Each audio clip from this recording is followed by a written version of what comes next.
We turn now to the former commanding general of the U.S. Army in Europe, retired Lieutenant General Ben Hodges, and he joins us from Germany. Welcome to Face the Nation. Thank you very much, Margaret. I want to pick up where we left off with Senator Duckworth, who is a Purple Heart recipient for her time serving this country in combat. Men and women have different basic fitness standards. The secretary, in his remarks at Quantico, said he suggested women were being given a pass or were held to lower standards for fitness requirements. Do you think his change to the quote-unquote male standard is necessary? I think this is completely unnecessary. I have 38 years in the Army, and we've served with women in all sorts of different environments and deployments, and I never had a case where a female soldier was not able to do what she had to do. So this is seems to me an unnecessary, almost a medieval approach that doesn't reflect the requirements that we have for women and men who are intelligent, able to operate in a modern battlefield environment. The defense secretary made these remarks at Quantico last week, as you well know, ordered in our most senior military officers to hear him lay out what he talked about in terms of changing rules of engagement. Those are, codes of conduct and standards to make war less brutal. The secretary said this. We also don't fight with stupid rules of engagement.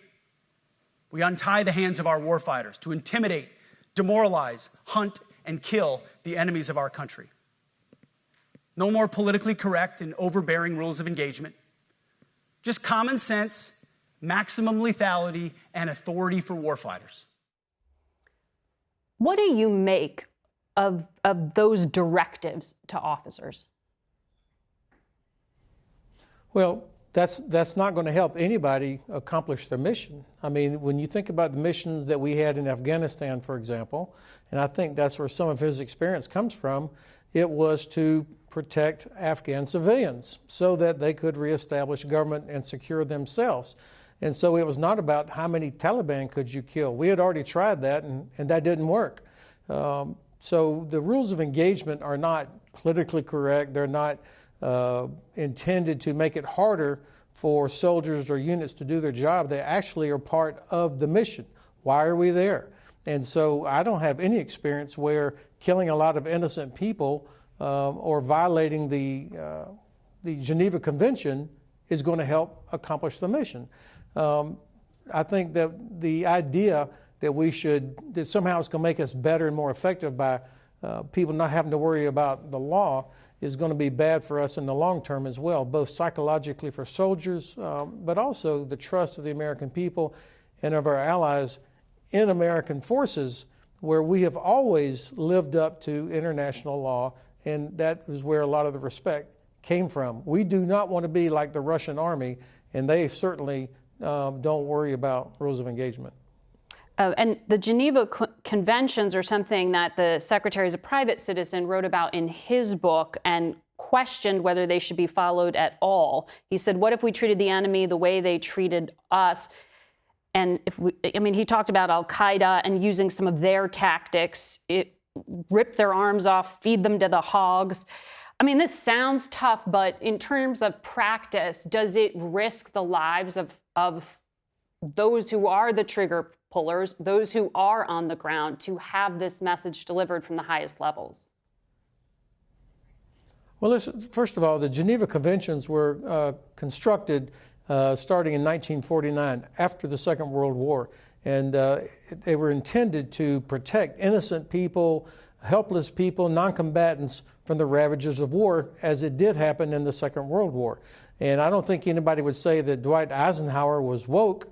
And here he was Chief of Staff of the Army, and then Supreme Allied Commander, and then President. So this was during his time that the United States helped create and sign the Geneva Convention. So here's a guy with more combat experience and wartime experience than almost anybody. Now, when you think about modern warfare, especially when you're counterterrorism, just as Secretary Rubio was describing earlier on your program, the people, how you deal with the enemy and how you deal with populations is how you defeat an insurgency. And killing everybody in sight is not how you defeat an insurgency. As Defense Secretary, Hegseth fired the top military lawyers who advise on lethality. Here's some of the advice he gave to senior leaders this week. You kill people and break things for a living. In this profession, you feel comfortable inside the violence so that our citizens can live peacefully. Lethality is our calling card, and victory our only acceptable end state. What do you think that means? Well, first of all, it's not connected to the reality of how these things happen, how wars are won. First of all, the political leadership has to describe the end state. What is it we're going to do? Why are we sending troops somewhere? What are they supposed to accomplish? And usually, it's not going to be by killing everybody in sight. So I think there's a disconnect between this idea that it's all about lethality and that we kill people and break things. That's not the mantra of any Army unit I was ever in 38 years. It was always about accomplish the mission that was assigned to us, carry out every lawful order, and do it in such a way that protects civilians and ensures that all of our soldiers are protected and come back home safe. This idea of break things and kill people, that's what the Russians did in Bucha and Mariupol. That's not who we are. We're the soldiers of a free, democratic country. The president also spoke at that gathering. He referred to the enemy within. He also spoke about using U.S. cities like Chicago as training grounds. Are you comfortable with people thinking that?